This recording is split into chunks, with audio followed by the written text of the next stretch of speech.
Welcome back live. We continue with the #1 Cochran Sports Showdown here, and we're still talking about the Steelers. Let's talk defense. Josh, you had mentioned their defense. I mean, it's supposed to be an elite kind of defense with everyone healthy. We saw that, I think, at least some semblance of it in the first game against Buffalo. But tonight, if you're elite, you can't allow as many missed tackles as we saw in the second half. I thought if you look for positives, obviously Watt, Cam Hayward continues to deliver. I thought Trey Norwood was maybe one of their best players. But overall, you can't do that. And it seems like that's a recurring theme with them at times with this defense, just allowing guys to go and break tackles. It is. It's a pretty good defense. It's not a great one. And great in the first half. I thought Pete Carroll's game plan was very puzzling. If Seattle comes out trying to establish the run in the first half, I'm not so sure they don't win that game. That the Steelers' run defense can really be taken advantage of. With Tyson Alualu out of the lineup and Tuitt out, I mean, they're really vulnerable up front, in my opinion, and I don't think their linebackers have been great against the run all season. It's a real issue. I think their pass defense, when healthy, is still pretty darn good. With the pass rush they have, the secondary has been okay. It hasn't been great, but man, they just get pushed around. The second half, I'm sorry, that was soft. That's the only word I can think of. But how often do we see the Steelers get pushed around like that by really a pretty average offense without Russell Wilson? That's a very disturbing sign. I know Cleveland is banged up, but they're next on the schedule. The way they can run the ball, that might be a very dangerous matchup for the Steelers defense. Given all the draft capital and what they've given up to get Minkah Fitzpatrick and Devin Bush, can anybody honestly say they've gotten bang for their buck with those two guys?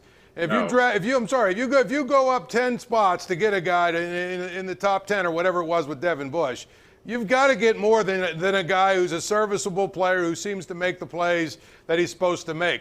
The guy doesn't make many impact plays, and I guess he did make an impact play tonight. He almost ran in the wrong direction, fumble and ran the wrong way and almost fumbled it himself. But at least he did grab the fumble. My point is, you got superstars, you got impact players, and guess what?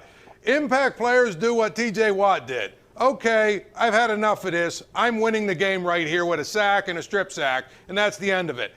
Those are the kind of plays you need from guys that are supposed to be your first rounders and your first round, guys that you've given up capital for. And I think Minkah Fitzpatrick and Devin Bush have been serviceable guys that have done some good things, but they are not impact players the way they need to be. And I think that's a big part of it. Well, and I would add Terrell Edmunds to that list too, Paul, another guy that they used a first-round pick on. They don't even want to pick up his option for next year. I mean, that makes you a bust, in my opinion, where you're one and done like Jarvis Jones and Artie Burns with the team. He started a lot of games, but I don't see a lot of production. I mean, to me, the most jarring thing about watching the Seahawks get the ball back and drive in position to kick a field goal to force overtime, guys, is that the game's on the line and Devin Bush is on the sideline. And it's not an injury situation. They've got Robert Spillane and Joe Schobert out there. And you made a trade to presumably put Spillane on the bench, Bob. I mean, he was so wretched in coverage. You did all the preseason games. The guy couldn't cover anybody. And now he's out there for the biggest, most impactful plays. Schobert hasn't done that great of a job either, to be honest. I mean, none of them have. He hasn't. But the Bush thing is one where, are they going to look back on this year and give him a free pass because of the knee injury? And if they do, then where are you going into 2022 and beyond if you're unsure if a guy's ever going to get back to the top? He's a speed player. If he never gets back to that type of game because of his knee injury, what are you left with? No, that's a good question. All right, so you have a bye week coming up. I don't expect, Paul, you were talking about quarterback. I don't expect a change. They go into Cleveland. Cleveland is banged up at this point, Paul. Then they have 2 home games after that. Best case scenario, the next 3 games, what do you see? Well, I mean, I think the thing about it is, that correct me if I'm wrong, but they play Cleveland and the Bears and then the Lions, right? Right. Is that how it goes? Chicago and the Lions. Okay, yeah. Okay, so, again, you play Cleveland, and I think Baker Mayfield is a guy who's so overrated. If the Browns give that guy $100 million, they're out of their minds.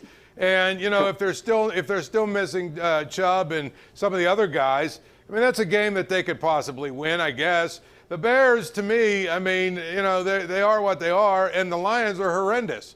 So to me, if the Steelers don't go 2-1 through that stretch, then, forget about anything else we talk about with playoffs and everything else. They've got to go at least 2-1 in that stretch.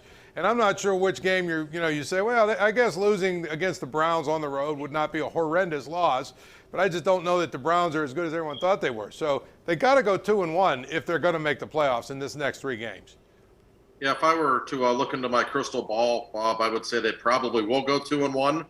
Cleveland's banged up, but I still think Cleveland's, frankly, a better team than the Steelers right now. And I still would assume the Steelers will beat Detroit and Chicago, but you have to be careful with this Steelers team. That was Geno Smith they were playing against. They had to go to overtime at home. They blew a 14-point lead. Best case for the Steelers, Mike Tomlin sometimes can baffle me on Sundays, but I truly do think he's a great coach during the week. He's got a couple of weeks to figure out some things with this team. He's done it before. He is a really good coach. Give a good coach a bye week. Some good things can happen. Man, he's got his hands full, though. I think the problematic thing for the Steelers, as I see it, to be glass half empty for a second, which I don't like to do, but here we go, is that the Bengals have kind of created, I think, a monkey wrench in this whole thing. Because I think you could have objectively looked at the AFC North before the season started and said, you know what? If we finish with a better record than Baltimore or Cleveland, we'll make the playoffs. We don't have to win the AFC North, but if we're ahead of one of those teams, Bob, we're good. We'll make it as a wild card.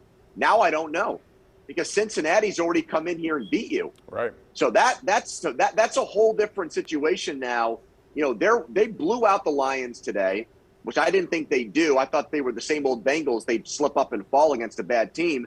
And their quarterback's the best in the division for me. I know Jackson's getting all the accolades right now, but if I had to bet on a guy in a big spot right now, it would be Burrow, because I trust him more as a pocket passer. So, yeah, I think the Steelers can win 3 in a row, but where does that get them with the way the Ravens and Bengals are playing right now? It's very crowded, and you're absolutely right. And by the way, I would disagree. I still think Lamar Jackson's the best quarterback in this division right now.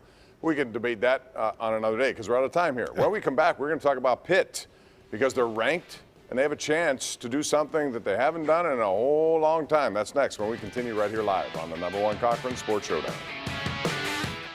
Brought to you by BetMGM, the king of sportsbooks. Get the app today.